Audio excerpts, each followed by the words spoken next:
Hello everyone. My name is Neha Dhyani and it's a privilege to be here at DevSecOn. Today I'll be presenting a session on how you can modernize your SOC. So with that, let's get started. A quick introduction. I am a senior security consultant at VMware Carbon Black. I am associated with InfoSec Girls community where I am the chapter lead for Delhi location. And I would simply just like to define myself as a passionate learner. And for those who really want to connect me, follow me on Twitter as well as LinkedIn. So with that, let's get started. Coming to the agenda, I'll quickly cover on what are the key challenges with respect to the security landscape. Okay, talking about what are the trends that we are looking when it comes to SOC analyst with and vis-a-vis threat hunter. What are the effective ways of delivering a threat hunting solution in a modernized SOC? And then, as a best practices, what are the key steps that we can take to enable our modern SOC? So with that, first let's drill into that, what are the security challenges? And I'm sure you'll all agree with me that attacks have become more and more sophisticated. If we look back in time, starting from this year, we heard about SolarWinds, Kaseya, ransomware, and this attack proliferation is increasing day by day. If we look at after the COVID has hit, nowadays everyone is working from anywhere. So with that, attack surface have increased. And now with that, when we are talking about these attack surfaces, I think we should also talk about some of the stats.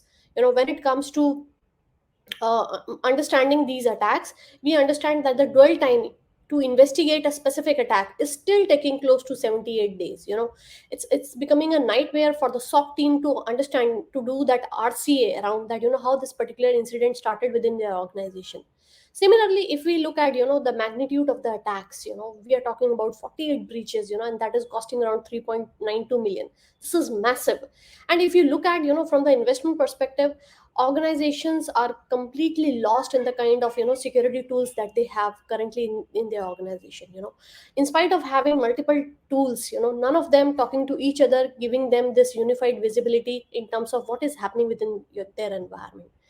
And this really leads on to the problem statement that while all these challenges exist, there is a massive shortage of the skills, the manpower, the SOC analyst who has to deliver and do the analysis part of it. And there was a recent study which kind of shows that there is a 38% of report that shows that the inability to fully learn and utilize some of the security technologies, the tools, the skills which are evolving with respect to these attacks. And similarly, and this is kind of one of the figure that 29% of the cybersecurity staff has limited time to work with the business units, and this really gives a rise to one of the biggest burnouts that we are hearing day in day out from the security industry. That the skills are shortage, the kind of incidents they are happening, they are too much, the burnout is on the rise. How should I help? What is a effective strategy as a security organization I need to adopt? So that is where we need to take the next step, that how can I modernize the SOC? What is the mindset change that I really need to adopt to deliver this particular thing? And that's where we really need to evolve from a SOC analyst to become a threat hunter, to a modern threat hunter. But before we do that, let's understand what are the key challenges. What is the day in routine of a SOC analyst? Why are they stuck? What, from where is this burnout coming?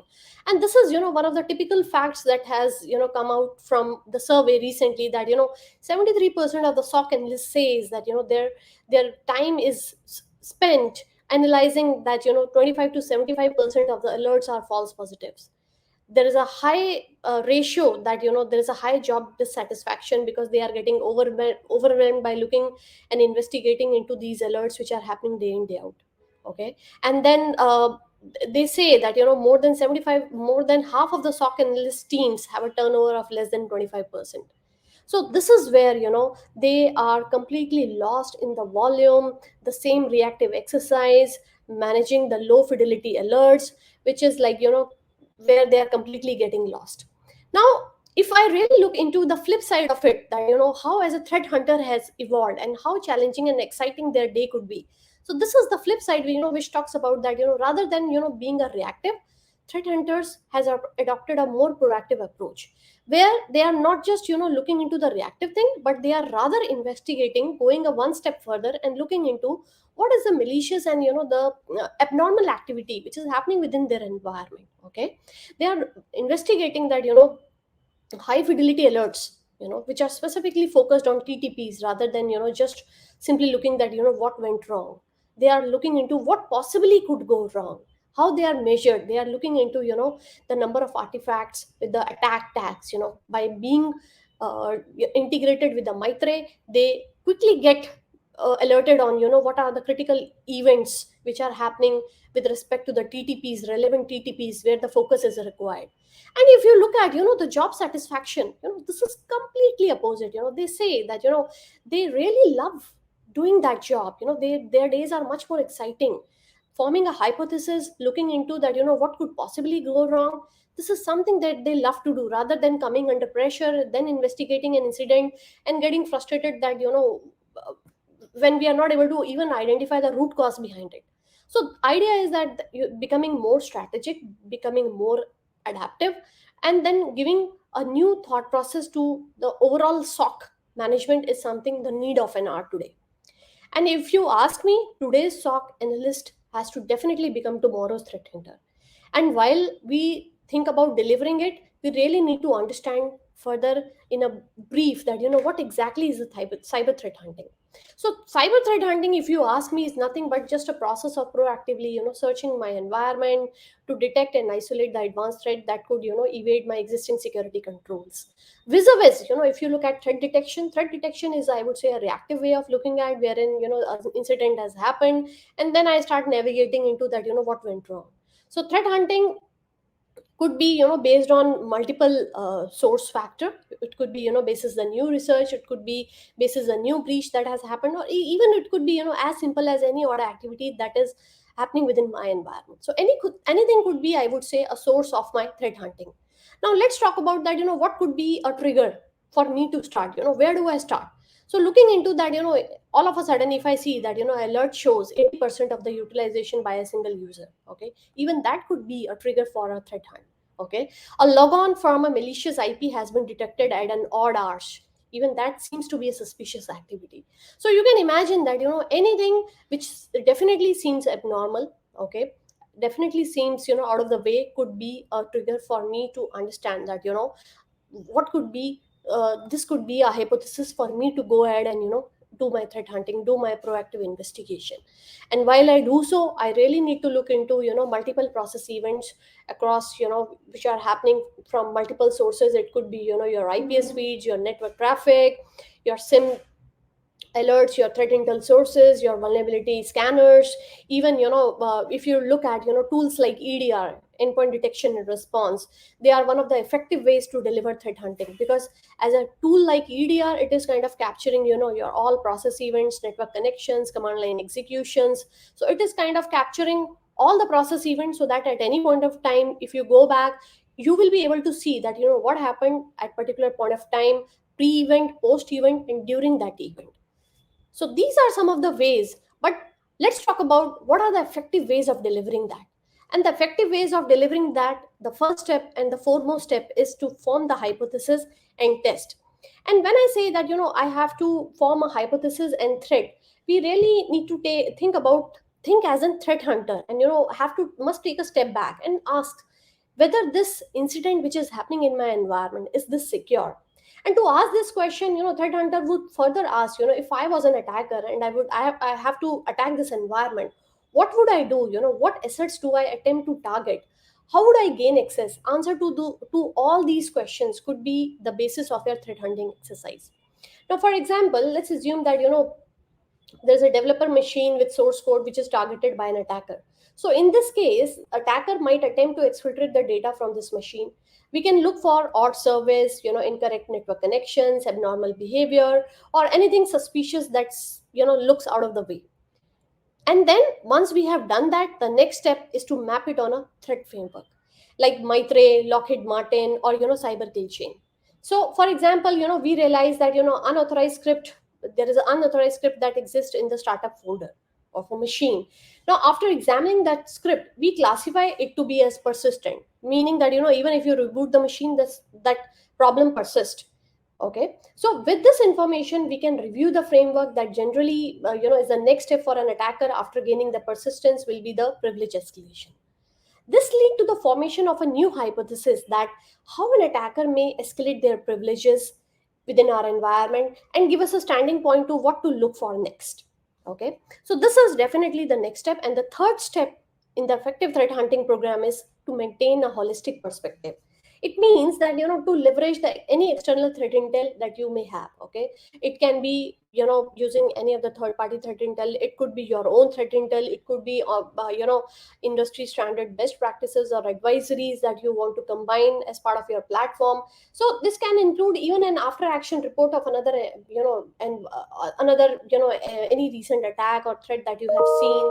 So ask yourself that how this could apply to my environment. Do we have this vulnerability internally, or could this vulnerability to execute other actions? So this is where we need to maintain a holistic perspective, not just from our environment, but also by taking multiple threat feeds or multiple intelligence sources from other environments.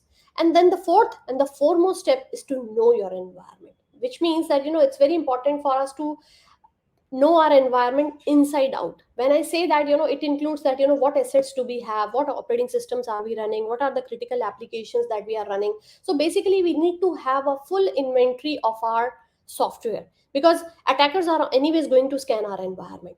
Okay, so before they came to know about our weak points, it is rather more important to understand our own environment, so that we can have a complete visibility around our environment and take a necessary step, that as a proactive step, where do I need to prioritize my focus.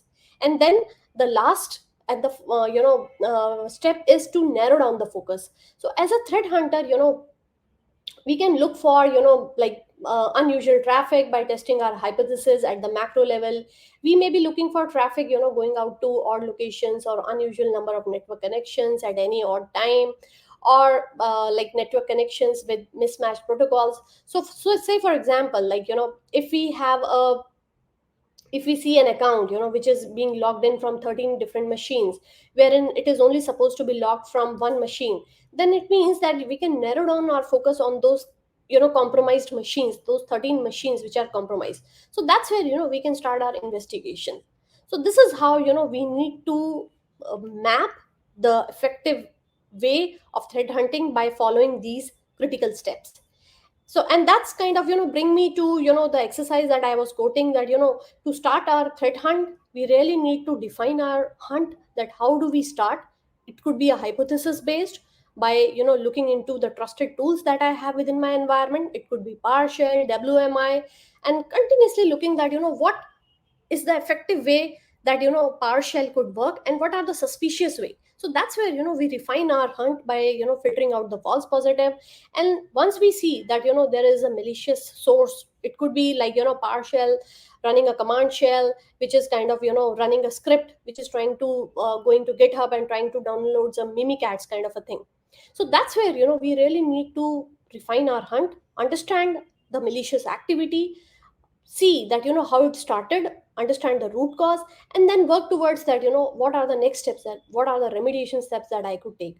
If this all started with a phishing email, I can understand that I can take a refresher course for my all the IT team, that that's where they need to make sure that all the unwanted links should not get clicked. So even a refresher course could be a continuous improvement exercise, and this keeps on going.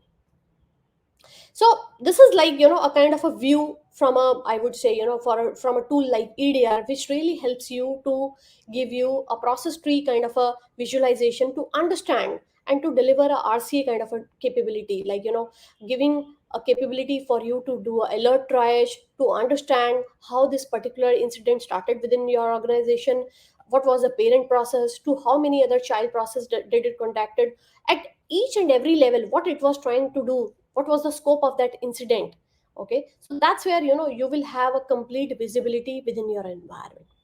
Now let's understand that where does threat hunting fits in, because this is really really important, that as a threat hunter, what is the next step, I mean, where do I go with it? Okay, so we really need to understand that this is a parallel process that goes in parallel exercise to your continuous security monitoring program. Okay, it looks for unknown in our environment to identify them as true positives. Okay, and after that it goes hand in hand to the incident response, and now the IR teams work for the detection part of it and do the forensics, and after discovering new pattern and new threat intel, hands it over to the security operation team for the continuous monitoring. So this becomes a continuous exercise. This is not a one time exercise, this is a continuous exercise. But believe me, this is very exciting, rather than looking into a reactive part of it where something has happened and then we start investigating. So that's where it becomes a continuous security monitoring. And then the foremost part is that not just look into the known signature hashes, rather think of that how you can integrate with the industry best known framework when it comes to TTP, which is the MITRE attack framework. We all know that how simple and easy is to change the hash, IP, domain. However, when it comes to changing a tactics, it is pretty difficult. So that's where we really need to have visibility that the behavior that we are looking within the platform as a threat hunter, how well it is mapping, or to which tactic or to which technique it is mapping, and thereby we can increase the efficacy of our threat hunting program. We can develop a hypothesis and test it against the known techniques that are already part of MITRE attack framework. So if I have to summarize and share with you some of the key pointers to enable the SOC, I would say that invest in security solutions, something like the advanced security tools like EDR, NDR, XDR kind of capability, so that they understand not just from your endpoints, but rather than give you a complete visibility from your network detection sources, and gives you a complete visibility that what's going on within your environment, and then can integrate within your existing security stack. Second, and the foremost point is invest in SOC and list development. We all understand that how over a period of time the attacks have become more and more sophisticated. Okay, so we really need to work upon the skill set of the SOC analyst. Okay, from an incident response perspective, from an investigation, from an IR perspective. So that is where we really need to invest, because that is where the more we invest, the more outcome we will see, the more quicker will be the action, and the more faster will be the remediation. And then automate the threat hunting program. Now we see that at how attackers are making use of more and more automation. If we will not do that, we will always be one step backward with respect to them. So that is where we need to have automation workflows which is very well defined within our environment. And then the fourth and the critical point that I already spoke about, that integrating the entire platform with the MITRE framework. Capabilities like look for capabilities like script reveal, sandboxing for 0 day kind of a threat. We already understand that attackers are no longer just running the malicious payload. Rather, they will run encoded script within your environment. They will run malicious binaries which may not have any reputation. We should have these critical capabilities so that any prevention solution or any detection solution that you go for have to have these capabilities. And then any security tool is not good if it is working in isolation. Ultimately it has to integrate with the existing security stack. It could be your SIM sword, next generation firewall, your gateway level proxy devices. We should have capability wherein we could define open API integration, having the capability to define the security playbooks with SIM source, so that the moment we see a malicious alert, what are the next step, as a SOAR solution I can define, generating a Slack notification, giving an email notification, at the same time generating a correlation rule which can trigger 10 other remediation actions. So that is the kind of automation that we are talking about from the security playbook side. And then having a complete and continuous security monitoring should be in place, because this is no longer, I would say, a one time exercise. This has to be a consistent exercise. So as we all say, and this there is I would say this is a very well known saying that in this threat hunting process, for you to start, your hypothesis is that one step. So the journey of 1,000 miles begin with a single step. Similarly, in your threat hunting program, forming a hypothesis of knowing that what could be possibly wrong could be that first step in your threat hunting program. And then To summarize everything, I would say that threat hunting is not a single stage, but it is a progression. Meaning which that we really need to understand from our architecture level itself that how we are planning, upkeeping our existing IT assets within our environment. So before we go ahead and think about security, we really need to plan our IT inventory. Okay, to understand that what is a baseline inventory do we have, and then next step is to understand the criticality around it. And then after we have done it, then we really need to look into both the sides, the passive defenses as well as the active defenses. We really need to see that what are the systems which are getting added to the architecture. From the active defense perspective, the process of analyst monitoring for responding to learning from the adversaries internal to the network is really really important. And then bringing that intelligence not just from the internal sources but also from collectively from multiple other sources gives us that capability that anywhere across, if I seen this particular IOCs or this particular attack, I should be able to see that I am able to make sure that I harden my defenses within my environment so that my environment is pretty ready to take care of that particular threat within my environment. And then I would say at the end, okay, it's very important to make sure that don't be offensive about it. Okay, take countermeasures and self defense. So I would say so the outcome of threat hunting program is always useful in either way, whether it is a success or even if it is not a success. So as a key takeaways and the next step, I would suggest that start seeing everything within your environment. Look for abnormal. Stop assuming that whatever I'm looking is kind of secure. Question everything. Okay, that thinking that everything is secure, we are good, and look for that proactive approach from the mindset of a threat hunter. This is really really important. So with this, would like to thank you all. Be safe, be healthy, and thank you so much.